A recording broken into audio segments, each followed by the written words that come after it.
नमस्कार, मैं हूं अंकुर और आप देख रहे हैं सत्य हिंदी का न्यूज बुलेटिन। एक नजर अब तक की सुर्खियों पर। यूपी के संभल में स्थित जामा मस्जिद के बाहर आज एक बार फिर तनावपूर्ण स्थिति उत्पन्न हो गई। दरअसल एक युवक ने भगवा पटका पहने और माथे पर तिलक लगाए मस्जिद के अंदर घुसने की कोशिश की, जिसे देखकर नमाज के लोग आ रहे भड़क गए। लोगों ने युवक को घेरकर पीटने की कोशिश की, लेकिन पुलिस ने तुरंत मौके पर पहुंचकर उसे पकड़ लिया और कोतवाली ले गई। एएसपी संभल शीश चंद्र ने बताया कि जामा मस्जिद के पास के इलाके का रहने वाला एक मानसिक रूप से विकलांग व्यक्ति वहां से आम रास्ते से गुजर रहा था। उसे रोका गया और उससे पूछताछ की जा रही है। हाल के दिनों में मंदिर मस्जिद विवादों को लेकर देश भर में गरमाई सियासत के बीच राष्ट्रीय स्वयंसेवक संघ के प्रमुख मोहन भागवत ने बड़ा बयान दिया और कहा कि अयोध्या राम मंदिर निर्माण के बाद कुछ लोगों को ऐसा लग रहा है कि वो ऐसे मुद्दों को उठाकर हिंदुओं के नेता बन सकते हैं। उन्होंने कहा ये नए विवाद स्वीकार्य नहीं है। दरअसल पुणे में एक कार्यक्रम के दौरान राष्ट्रीय स्वयंसेवक संघ के प्रमुख मोहन भागवत ने समावेशी समाज की वकालत की। उन्होंने कहा कि दुनिया को दिखाने की आवश्यकता है कि देश सद्भावना के साथ रह सकता है।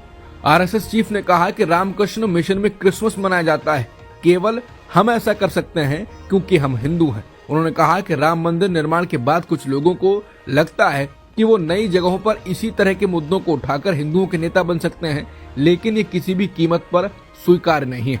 आरएसएस चीफ ने भारतीय समाज में विविधता को लेकर कहा कि हम लंबे समय से सद्भावना से रह रहे हैं। अगर हम दुनिया को ये सद्भावना प्रदान करना चाहते हैं तो हमें इसका एक मॉडल बनाने की जरूरत है। क्या अजित पवार की राजनीतिक विचारधारा अभी भी बीजेपी आरएसएस की विचारधारा से मेल नहीं खा रही है? भले ही वो बीजेपी के नेतृत्व वाली महायुति सरकार में साझेदार हैं, लेकिन लगता है कि उन्होंने बीजेपी आरएसएस की विचारधारा से एक दूरी बनाकर रखी हुई है। ऐसा तब भी देखा गया जब आरएसएस के मुख्यालय में महायुति के नेताओं को निमंत्रण था, लेकिन इसमें अजित पवार नहीं शामिल हुए। डिप्टी सीएम और एनसीपी के अध्यक्ष अजित पवार गुरुवार को नागपुर में राष्ट्रीय स्वयंसेवक संघ मुख्यालय नहीं गए, जहां सत्तारूढ़ गठबंधन के सभी विधायकों को भाजपा ने आमंत्रित किया था। एनसीपी से भी केवल एक विधायक राजू कारेमोरे मुख्यालय पहुंचे, जबकि भाजपा और एकनाथ शिंदे के नेतृत्व वाली शिवसेना के सभी विधायक वहां मौजूद थे। पिछले साल भी अजित पवार आरएसएस मुख्यालय नहीं गए थे, तब वो अपने चाचा शरद पवार के खिलाफ बगावत करके एकनाथ शिंदे के नेतृत्व वाली राज्य सरकार में शामिल हुए थे। बता दें, एनसीपी नेता अजित पवार ने बीजेपी के आक्रामक नारे बटेंगे तो कटेंगे का विरोध किया था। केरल में नेता विपक्ष वीडी सतीशन ने राहुल गांधी पर किए गए केस पर बयान दिया है। उन्होंने कहा कि बीजेपी कितने भी मुकदमे कर ले राहुल गांधी पर, उन्हें डराने चिल्लाने चुप कराने की पूरी कोशिश करें, आप बार बार बुरी तरह फेल होंगे, क्योंकि राहुल का साहस और दृढ़ विश्वास व्यक्त हुआ।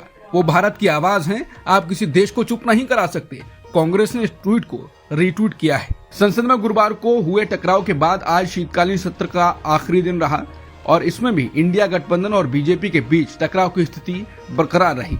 एक तरफ जहां विजय चौक से संसद तक मार्च के जरिए विपक्षी दलों का इंडिया गठबंधन विरोध प्रदर्शन कर रहा, तो दूसरी तरफ एनडीए सांसदों ने संसद परिसर में कांग्रेस के खिलाफ विरोध प्रदर्शन किया। कांग्रेस सांसद प्रियंका गांधी वाड्रा केंद्रीय गृह मंत्री अमित शाह द्वारा राज्यसभा में डॉक्टर बी.आर. अम्बेडकर पर की गई टिप्पणी के खिलाफ इंडिया अलायंस के सांसदों के विरोध प्रदर्शन में शामिल हुई। इंडिया गठबंधन इस मुद्दे पर अमित शाह से माफी और उनके इस्तीफे की मांग कर रहा है। लोकसभा की कार्यवाही को अनिश्चित काल के लिए स्थगित किए जाने पर कांग्रेस सांसद प्रियंका गांधी ने प्रतिक्रिया दी। उन्होंने कहा कि केंद्र सरकार डरती है, ये सरकार अडानी की चर्चा से डरती है। डॉक्टर अंबेडकर पर उनकी असल भावना निकल आई है। हम इस मुद्दे को उठा रहे हैं और इसी बात से डर रहे हैं। डॉक्टर अंबेडकर का इस तरह से अपमान हिंदुस्तान नहीं सहेगा। राहुल गांधी पर दर्ज हुई एफआईआर पर प्रियंका गांधी ने कहा, ये सरकार की बेचैनी को दिखाता है। राहुल इस तरह की हरकत कभी नहीं कर सकते। अमित शाह के बयान पर अब सरकार में शामिल दल के नेता भी बोलने लगे हैं। अब आरएलडी के प्रदेश प्रवक्ता कमल गौतम ने कहा है कि अमित शाह जी का बयान सही नहीं है, उन्हें माफी मांगनी चाहिए। उन्होंने कहा कि बाबा साहेब अम्बेडकर को जो लोग भगवान मानते हैं, उनके लिए टिप्पणी सही नहीं। अमित शाह को माफी मांगनी चाहिए। आप कानून व्यवस्था के आदमी हैं, आप गृह मंत्री हैं। बहुत सारी कानून व्यवस्था बिगड़ रही है, मंदिरों में बलात्कार हो रहे हैं, मंदिर में घुसने पर मारा जा रहा है, उनके खिलाफ कोई कार्रवाई नहीं हो रही। उन्होंने कहा कि हम सरकार में शामिल हैं, इसका ये मतलब नहीं कि जिसको लोग भगवान मानते हैं उसके खिलाफ गलत टिप्पणी की जाए। उन्हें माफी मांगनी चाहिए। बयान ये छोटा नहीं है। अमित शाह के द्वारा ये कहने कि मेरा बयान तोड़ मरोड़ कर पेश किया गया, इस पर आरएलडी प्रवक्ता ने कहा कि तोड़ मरोड़ कर पेश किया गया तो उसमें माफी मांगने में कोई दिक्कत नहीं। वोट मांगने के लिए ये लोग हाथ जोड़कर जाते हैं। हमारा समाज इससे दुखी है। अमित शाह ने ऐसी बात कही है, माफी मांगे और माहौल संभालें।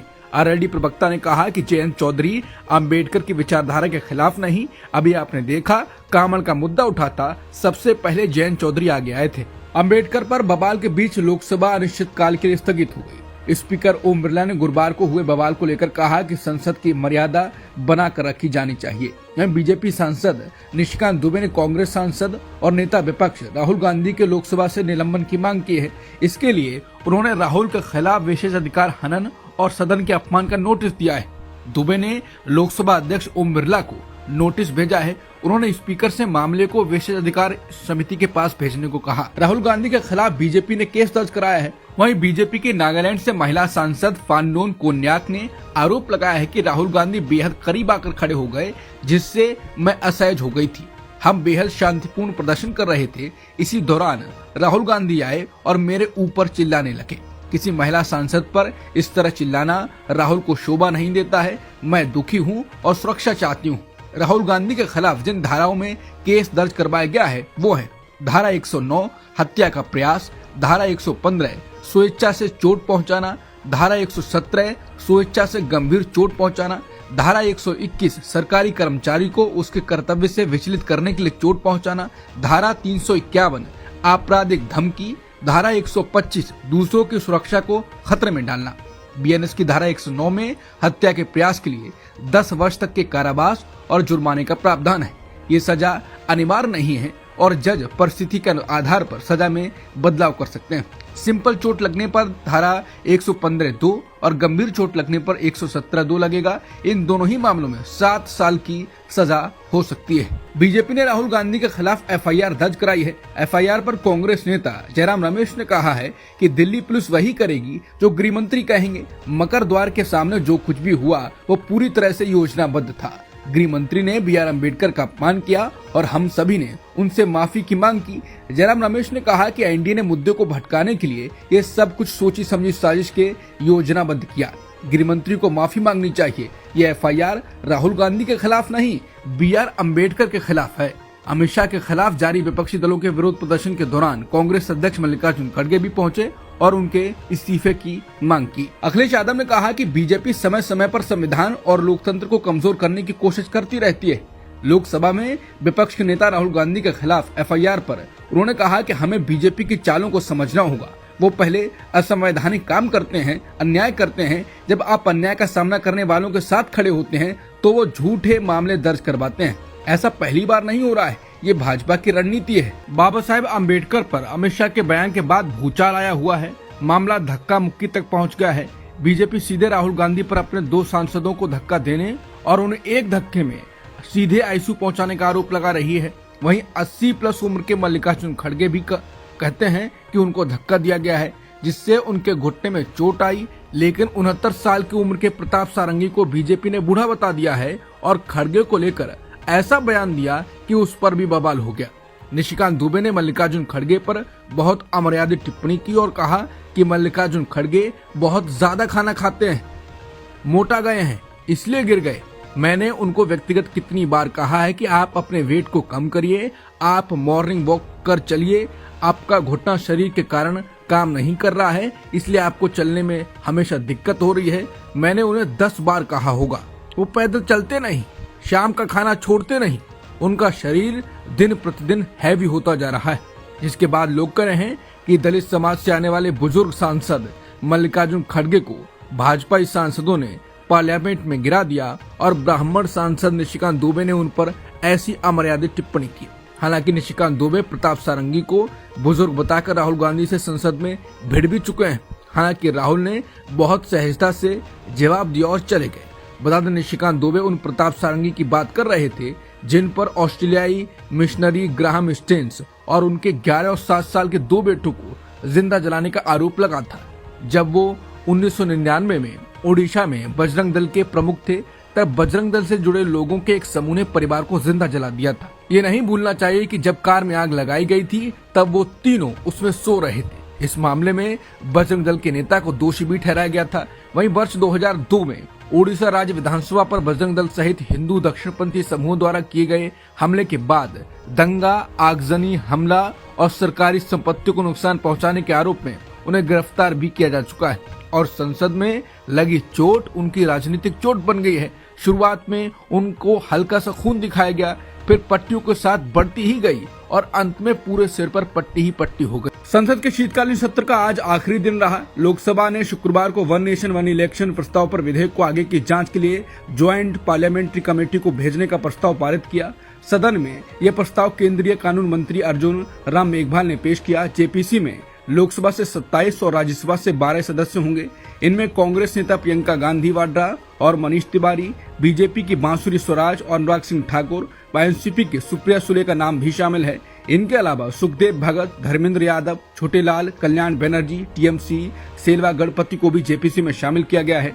ज्वाइंट पार्लियामेंट्री कमेटी में राज्यसभा के भी 12 नेता शामिल किया गया है। इनमें घनश्याम तिवारी, भुवनेश्वर कलिता, के लक्ष्मण, कविता पाटीदार, संजय कुमार, रणदीप सुरजेवाला, मुकुल वासनिक, साकेत गोखले, पी विल्सन, संजय सिंह, मानस रंजन मनग्रास और वी विजयसाई रेड्डी का नाम शामिल है। इस साल की शुरुआत में आंध्र प्रदेश में वोटिंग लिस्ट से वोटर्स के नाम हटाए जाने को लेकर 70 एफआईआर से लेकर चुनावी राज्य दिल्ली में वोटर्स का नाम हटाए जाने के आरोप तक पिछले कुछ महीनों में वोटिंग लिस्ट ने विपक्ष की चिंता के रूप में ईवीएम की जगह ले ली है। ये 2024 की समस्या नहीं है। पिछले साल सुप्रीम कोर्ट ने एक जनहित याचिका का निपटारा कर दिया था, जब भारत के चुनाव आयोग ने कहा था कि वोटर्स को पहले सूचना दिए बिना नाम नहीं हटाए जा सकते। फिर सवाल बना रहा कि क्या गलत तरीके से वोटर लिस्ट में नाम काटे जा रहे हैं। इसको लेकर अब न्यूज लॉन्ड्री ने जांच करने के लिए 3 लोकसभा सीटों में सर्वे किया। सर्वे यूपी की फर्रुखाबाद सीट, मेरठ और दिल्ली की चांदनी चौक का किया गया। पाया गया कि 2024 के लोकसभा चुनावों में भाजपा द्वारा जीती गई 3 लोकसभा सीटों में उन समुदायों के वोटर्स को बड़े पैमाने पर टारगेट करके नाम काटा गया जिनकी बीजेपी को वोट देने की संभावना कम थी, जैसे मुस्लिम, यादव और जाटव। उत्तर प्रदेश के फर्रुखाबाद में 32,000 से अधिक वोटर का नाम काट दिया गया, जहां जीत का अंतर सिर्फ 2,678 वोटों का था। सर्वे में पाया गया कि जिन इलाकों में यादव, मुस्लिम, शाक्य और जाटव थे, वहां वोटर्स का नाम कथित ऊंची जाति वाले इलाके से बड़ी मात्रा में काटे गए। मेरठ में फर्जी वोटर काफी पनपे। 2 बूथ सर्वेक्षण से पता चला कि लोकसभा क्षेत्र में 27% मौजूदा वोटर फर्जी थे। यहाँ भाजपा के उम्मीदवार सिर्फ 10,000 वोटों से जीते थे। इस साल 1 लाख से ज्यादा वोटर जोड़े गए। इसके अलावा पंजाबी और सवर्ण जाति के वोटर्स की आबादी वाले चांदनी चौक मॉडल टाउन में वोटर 3 गुना कम हटाए गए। तुलना करें अगर उन इलाकों से जहां मुस्लिम और पिछड़े वोटर्स हैं। कुल मिलाकर सर्वे में पाया गया कि जिन वोटर्स को बीजेपी को वोट देने की संभावना कम थी, उस इलाके में जमकर वोट काटे गए।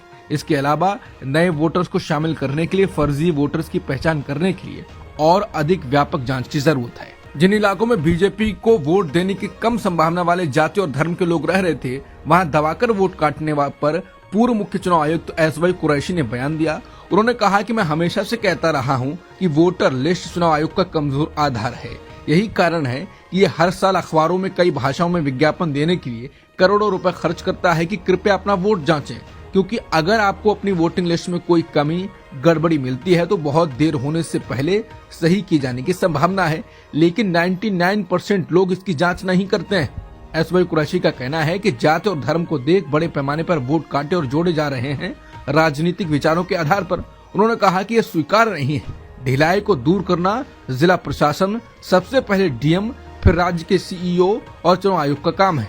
अतुल सुभाष के आत्महत्या के मामले में उनकी मां ने न्याय के लिए अब सुप्रीम कोर्ट का दरवाजा खटखटाया है और अपने पोते की कस्टडी मांगी है। इस मामले में अब सुप्रीम कोर्ट ने बड़ा दखल देते हुए उत्तर प्रदेश, हरियाणा और कर्नाटक सरकार को इस हेबियस कॉर्पस याचिका पर नोटिस जारी कर जवाब मांगा है। बता दें, अतुल सुभाष ने 9 दिसंबर को अपनी पत्नी निकिता सिंघानिया और उसकी मां पर गंभीर आरोप लगाते हुए आत्महत्या कर ली थी। सुप्रीम कोर्ट ने गुरुवार को इस बात पर जोर दिया कि महिलाओं की भलाई के लिए बनाए कानूनों का दुरुपयोग उनके पति के खिलाफ उत्पीड़न, धमकी या जबरन वसूली के लिए नहीं किया जा सकता। सुप्रीम कोर्ट ने इस बात पर जोर दिया कि गुजारा भत्ता पूर्व पति पत्नी की वित्तीय स्थिति को बराबर करने के लिए नहीं, बल्कि महिला को उचित जीवन स्तर प्रदान करने के लिए है।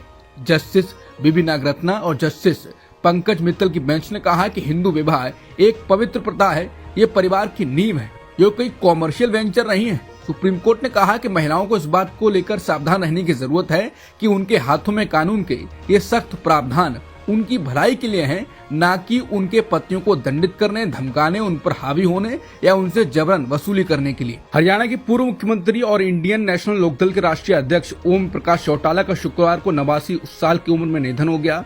ओम प्रकाश चौटाला 7 बार विधायक और 5 बार हरियाणा के मुख्यमंत्री बने थे। समाचार एजेंसी पीटीआई से INLD के प्रवक्ता ने कहा है कि चौटाला का निधन हार्ट फेलियर से हुआ है। आखिरी बार चौटाला हरियाणा विधानसभा चुनाव में मतदान के दौरान सिरसा स्थित चौटाला गांव में मतदान केंद्र पर दिखे थे। चौटाला को भ्रष्टाचार के मामले में जेल की सजा भी मिली थी। जयपुर अग्निकांड में जान गंवाने वालों की संख्या बढ़कर 11 हो गई है। जयपुर में शुक्रवार सुबह अजमेर हाईवे पर दिल्ली पब्लिक स्कूल के सामने LPG गैस से भरे टैंकर में धमाका हो गया। हादसे में 11 लोग जिंदा जल गए और 33 लोग झुलस गए हैं।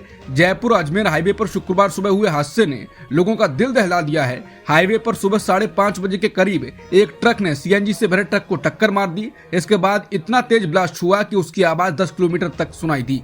धुएं का गुबार भी कई किलोमीटर तक देखा जा सका। भारतीय शेयर बाजार में हो रही गिरावट थमने का नाम नहीं ले रही है। शेयर मार्केट के दोनों सेंसेक्स और निफ्टी में बाजार बंद होने के वक्त लाल रंग के निशान पर थे। सेंसेक्स में जहां 1176 पॉइंट की गिरावट हुई और यह बाजार बंद होने के वक्त 78,041 पर रह गया, वहीं निफ्टी में 364 अंकों की गिरावट हुई और ये 23,587 अंकों पर बंद हुआ। हिंद महासागर में मौजूद मायोट द्वीप में सोमवार को चक्रवाती तूफान चिडो आया था। तूफान से हुए नुकसान का जायजा लेने के लिए गुरुवार को फ्रांस के राष्ट्रपति इमैनुअल मैक्रो वहां पहुंचे थे, लेकिन उन्हें वहां लोगों का विरोध झेलना पड़ा। द्वीप के लोगों ने मैक्रो से और अधिक मदद की मांग के साथ ही उनसे इस्तीफा देने को कहा। इसके जवाब में मैक्रो ने स्थानीय लोगों से कहा कि मैं ना तो चक्रवात हूं और ना ही इसके लिए जिम्मेदार हूं। रूस के राष्ट्रपति व्लादिमीर पुतिन ने गुरुवार को वार्षिक प्रेस कॉन्फ्रेंस में कहा कि रूस को पहले ही यूक्रेन पर पूरी क्षमता से हमला करना चाहिए था। उनके मुताबिक रूस को युद्ध के लिए बेहतर तरीके से तैयार रहना चाहिए था और साल 2022 में किए गए यूक्रेन पर हमले के लिए व्यवस्थित तैयारी करनी चाहिए थी। पुतिन ने 4 घंटे से भी ज्यादा चली प्रेस कॉन्फ्रेंस के दौरान बशर अल असद, रूस के परमाणु कार्यक्रम और रूस में बढ़ती महंगाई और ट्रंप से जुड़े सवालों के जवाब दिए। अब तक की सुर्खियों में इतना ही। बाकी खबरों के लिए बने रहिए सत्यहिंदी.com के साथ।